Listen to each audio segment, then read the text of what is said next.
Hello friends, welcome to GK mind game. ಪ್ರಶ್ನೆಗಳ ಸಂಪೂರ್ಣ ಮಾಹಿತಿಗಾಗಿ ವಿಡಿಯೋನ ಎಲ್ಲೂ ಸ್ಕಿಪ್ ಮಾಡದೆ ಕಂಪ್ಲೀಟಾಗಿ ನೋಡಿ. ಇವತ್ತಿನ ಪ್ರಶ್ನೆಗಳಲ್ಲಿ ಮೊದಲನೇ ಪ್ರಶ್ನೆ, BP ಮತ್ತು ತೂಕ ಇವೆರಡನ್ನು ನಿಯಂತ್ರಣದಲ್ಲಿಡುವ ಬೀಜ ಯಾವುದು? ಆಪ್ಷನ್ಸ್ ಎ ಅಗಸೆ, ಬಿ ಸೂರ್ಯಕಾಂತಿ, ಸಿ ಕುಂಬಳಕಾಯಿ, ಡಿ ಕಡಲೆ ಬೀಜ.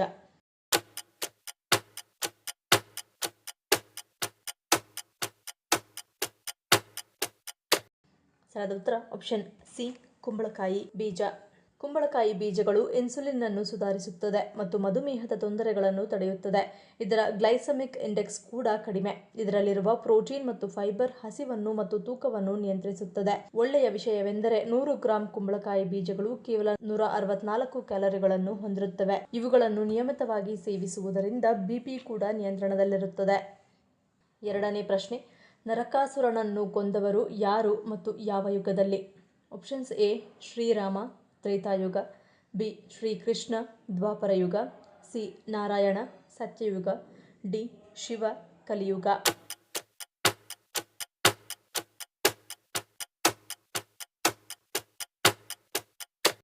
ಸರಿಯಾದ ಉತ್ತರ ಆಪ್ಷನ್ ಬಿ ಶ್ರೀಕೃಷ್ಣ ದ್ವಾಪರ ಯುಗ. ವಿಷ್ಣುವಿನ ಅವತಾರವಾದ ಶ್ರೀಕೃಷ್ಣನು ದ್ವಾಪರ ಯುಗದಲ್ಲಿ ನರಕಾಸುರನನ್ನು ಕೊಂದನು.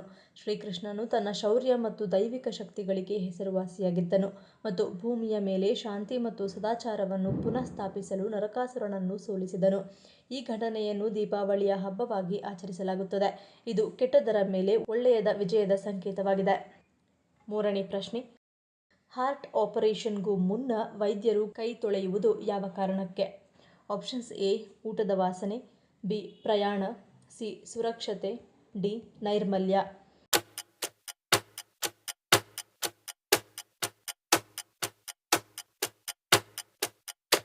ಸರಿಯಾದ ಉತ್ತರ ಆಪ್ಷನ್ ಸಿ ಸುರಕ್ಷತೆ.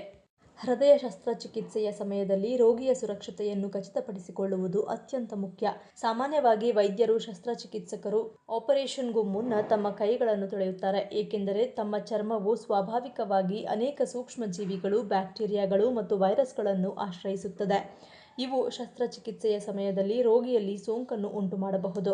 ಹಾಗಾಗಿ ಶಸ್ತ್ರಚಿಕಿತ್ಸಕರು ಆಂಟಿಮೈಕ್ರೋಬಿಯಲ್ ಸೋಪ್ ಅಥವಾ ಆಲ್ಕೋಹಾಲ್ ಆಧಾರಿತ ಶಸ್ತ್ರಚಿಕಿತ್ಸಾ ಜೆಲ್ ಬಳಸಿ ತಮ್ಮ ಕೈಗಳನ್ನು ಸ್ವಚ್ಛಗೊಳಿಸುತ್ತಾರೆ. ನಾಲ್ಕನೇ ಪ್ರಶ್ನೆ, ಸಂಖ್ಯಾಶಾಸ್ತ್ರದ ಪ್ರಕಾರ ಯಾವ ದಿನಾಂಕದ ಅಡಿಯಲ್ಲಿ ಬರುವವರು ಮೀನುಗಳನ್ನು ಸಾಕಬಹುದು?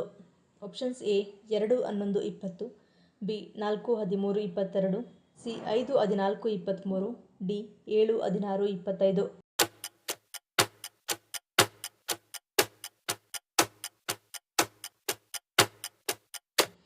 ಸರಿಯಾದ ಉತ್ತರ ಆಪ್ಷನ್ ಬಿ 4-13-22. ರಾಹು ಗ್ರಹ 4ನೇ ಸಂಖ್ಯೆಯನ್ನು ಆಳುತ್ತಾನೆ. ಯಾವುದೇ ತಿಂಗಳ ಸಂಖ್ಯೆ 4-13-22-31ರಂದು ಜನಿಸಿದ ಜನರು 4ನೇ ಸಂಖ್ಯೆಯ ಅಡಿಯಲ್ಲಿ ಬರುತ್ತಾರೆ. ಇವರು ಅತ್ಯುತ್ತಮ ರಕ್ಷಕರಾಗಿರುವವರು.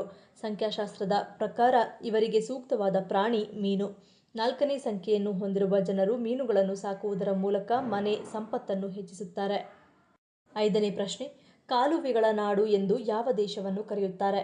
Options A Sri Lanka, B Netherland, C Norway, D Bharat.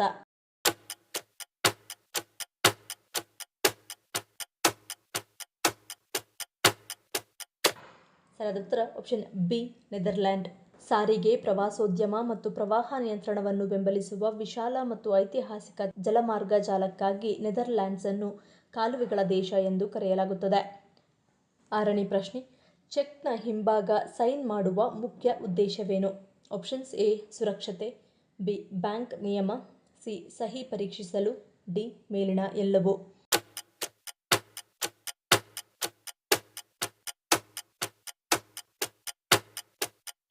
ಸರಿಯಾದ ಉತ್ತರ ಆಪ್ಷನ್ ಎ ಮತ್ತು ಬಿ.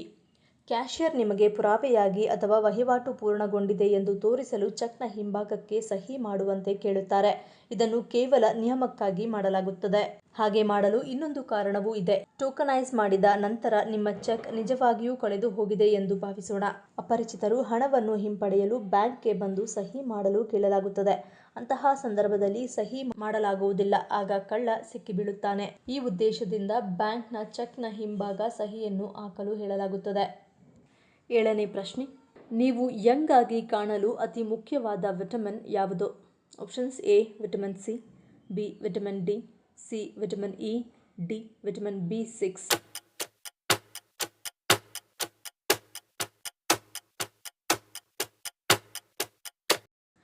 ಸರಿಯಾದ ಉತ್ತರ option B vitamin D. Vitamin D ಪೂರಕಗಳು ನಮ್ಮ ಕ್ರೋಮೋಸೋಮ್ಗಳ ಮೇಲಿನ ರಕ್ಷಣಾತ್ಮಕ ಕವಚವನ್ನು ರಕ್ಷಿಸಲು ಸಹಾಯ ಮಾಡುತ್ತವೆ. ಇದು ವಯಸ್ಸಾಗುವಿಕೆಯ ಪ್ರಕ್ರಿಯೆಯನ್ನು ನಿಧಾನಗೊಳಿಸುತ್ತದೆ. ಪ್ರತಿದಿನ 2000 IU ವಿಟಮಿನ್ ಡಿ ತೆಗೆದುಕೊಳ್ಳುವುದರಿಂದ ಟೆಲೋಮಿಯರ್ಗಳನ್ನು ಸಂರಕ್ಷಿಸಲು ಸಹಾಯ ಮಾಡುತ್ತದೆ. ಇದು ಶೂಲೇಸ್ಗಳ ಪ್ಲಾಸ್ಟಿಕ್ ತುದಿಗಳಂತೆ ಕಾರ್ಯನಿರ್ವಹಿಸುವ ಕ್ರೋಮೋಸೋಮ್ಗಳ ತುದಿಯಲ್ಲಿರುವ ಸಣ್ಣ ರಚನೆಗಳು ಕೋಶ ವಿಭಜನೆಯ ಸಮಯದಲ್ಲಿ DNA ಹಾನಿಯಾಗದಂತೆ ರಕ್ಷಿಸುತ್ತದೆ ಮತ್ತು ನಾವು ಹೆಚ್ಚಿನ ಕಾಲದವರೆಗೂ ಯಂಗ್ ಆಗಿ ಕಾಣುವಂತೆ ಮಾಡುತ್ತದೆ. 8ನೇ ಪ್ರಶ್ನೆ, ಯಾವ ಮರವನ್ನು ಮರಗಳ ದೇವರು ಎಂದು ಕರೆಯುತ್ತಾರೆ? ಆಪ್ಷನ್ಸ್ ಎ ಶ್ರೀಗಂಧ, ಬಿ ಅರಳಿ ಮರ, ಸಿ ಆಲದ ಮರ, ಡಿ ಅಗರ್ವುಡ್.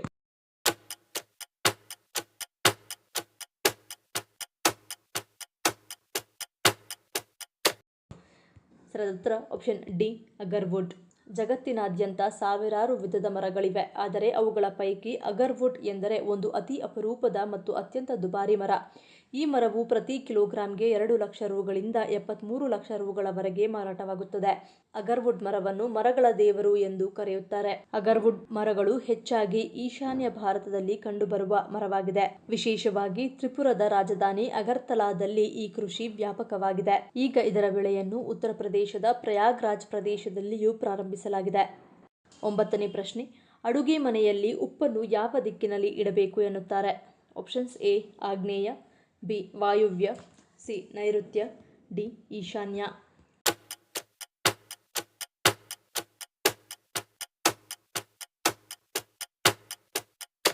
ಸರಿಯಾದ ಉತ್ತರ ಆಪ್ಷನ್ ಎ ಆಗ್ನೇಯ. ಹಿಂದೂ ಸಂಸ್ಕೃತಿಯಲ್ಲಿ ಪ್ರತಿಯೊಂದು ವಸ್ತುವಿಗೂ ಒಂದು ವಿಶಿಷ್ಟ ಶಕ್ತಿ ಅಡಕವಾಗಿದೆ.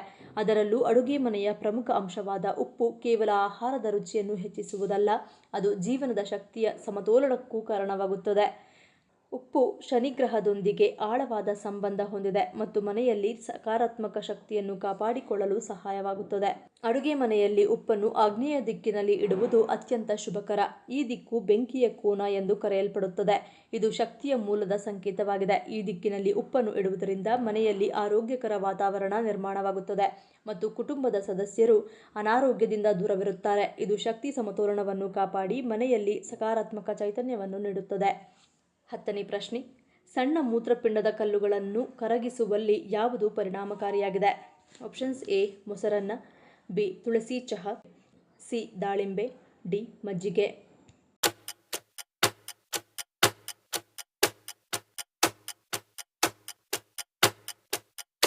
ಸರಿಯಾದ ಉತ್ತರ ಆಪ್ಷನ್ ಬಿ ತುಳಸಿ ಚಹಾ. ತುಳಸಿ ಚಹಾವು ಅಸಿಟಿಕ್ ಆಮ್ಲದ ಉತ್ತಮ ಮೂಲವಾಗಿದೆ. ಇದು ಕಲ್ಲುಗಳಿಂದ ಉಂಟಾಗುವ ನೋವನ್ನು ಕಡಿಮೆ ಮಾಡಲು ಉಪಯುಕ್ತವಾದ ಘಟಕಾಂಶವಾಗಿದೆ. ಈ ಪರಿಹಾರವು ಸಣ್ಣ ಮೂತ್ರಪಿಂಡದ ಕಲ್ಲುಗಳನ್ನು ಕರಗಿಸುವಲ್ಲಿ ಪರಿಣಾಮಕಾರಿಯಾಗಿದೆ. ತುಳಸಿಯ ಲಿಥಿಯಾಸಿನ್ ವಿರೋಧಿ ಗುಣಲಕ್ಷಣಗಳು ಕಲ್ಲುಗಳ ಗಾತ್ರವನ್ನು ಕುಗ್ಗಿಸಲು, ಒಡೆಯಲು ಮತ್ತು ಅವುಗಳ ರಚನೆಯನ್ನು ತಡೆಯಲು ಸಹಾಯ ಮಾಡುತ್ತದೆ.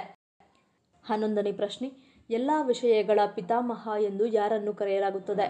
Options A Aristotle, B Roger Bacon, C Robert Hooke, D Salim Ali.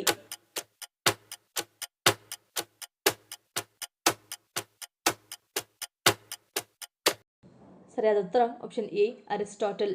Greek ತತ್ವಜ್ಞಾನಿ ಅರಿಸ್ಟಾಟಲ್ ಅವರನ್ನು ಎಲ್ಲ ವಿಷಯಗಳ ಪಿತಾಮಹ ಎಂದು ಕರೆಯಲಾಗುತ್ತದೆ, ಏಕೆಂದರೆ ಅವರ ಕೆಲಸವು ಜೀವಶಾಸ್ತ್ರ, ಭೌತಶಾಸ್ತ್ರ, ರಾಜ್ಯಶಾಸ್ತ್ರ, ನೀತಿಶಾಸ್ತ್ರ ಮತ್ತು ತರ್ಕಶಾಸ್ತ್ರ ಸೇರಿದಂತೆ ಹಲವು ವಿಭಿನ್ನ ಅಧ್ಯಯನ ಕ್ಷೇತ್ರಗಳಿಗೆ ಅಡಿಪಾಯ ಹಾಕಿತು. ಅನೇಕ ವ್ಯಕ್ತಿಗಳನ್ನು ನಿರ್ದಿಷ್ಟ ವಿಷಯಗಳ ಪಿತಾಮಹ ಎಂದು ಪರಿಗಣಿಸಲಾಗುತ್ತದೆ. ಉದಾಹರಣೆಗೆ, ಅರ್ಥಶಾಸ್ತ್ರಕ್ಕೆ ಆಡಮ್ ಸ್ಮಿತ್, ಜಾಮಿಟ್ರಿಗೆ ಯೂಕ್ಲಿಡ್. ಆದರೆ ವಿಶಾಲ ವ್ಯಾಪ್ತಿಯ ವಿಷಯಗಳಿಗೆ ಅರಿಸ್ಟಾಟಲ್ ನೀಡಿದ ಕೊಡುಗೆಗಳು ಅವರನ್ನು ಈ ಶೀರ್ಷಿಕೆಗೆ ಅತ್ಯಂತ ಸೂಕ್ತವಾದ ಆಯ್ಕೆಯನ್ನಾಗಿ ಮಾಡುತ್ತವೆ. ಈ ಪ್ರಶ್ನೆಗಳಲ್ಲಿ ನೀವು ಎಷ್ಟು ಪ್ರಶ್ನೆಗಳಿಗೆ ಸರಿ ಉತ್ತರವನ್ನು ಕೊಟ್ಟರಿ ಅನ್ನೋದನ್ನು ಕಮೆಂಟ್ ಮಾಡಿ ತಿಳಿಸಿ. ಈ ವಿಡಿಯೋ ನಿಮಗೆ ಇಷ್ಟ ಆಗಿದ್ರೆ ಮರಿದೇ ಲೈಕ್ ಮಾಡಿ, ಶೇರ್ ಮಾಡಿ, ಸಬ್ಸ್ಕ್ರೈಬ್ ಮಾಡಿ. ನನ್ನ ಚಾನಲ್ನ ಇನ್ನೂ ಸಬ್ಸ್ಕ್ರೈಬ್ ಮಾಡಿದೆ ಹಾಗೆ ವಿಡಿಯೋಸ್ ನೋಡ್ತಿದ್ರೆ ಪ್ಲೀಸ್ ಸಬ್ಸ್ಕ್ರೈಬ್ ಮಾಡಿ, ಸಪೋರ್ಟ್ ಮಾಡಿ. ಮತ್ತೊಂದು ಇಂಟ್ರೆಸ್ಟಿಂಗ್ ವಿಡಿಯೋದೊಂದಿಗೆ ಸಿಗ್ತೀನಿ. Until love you all, take care.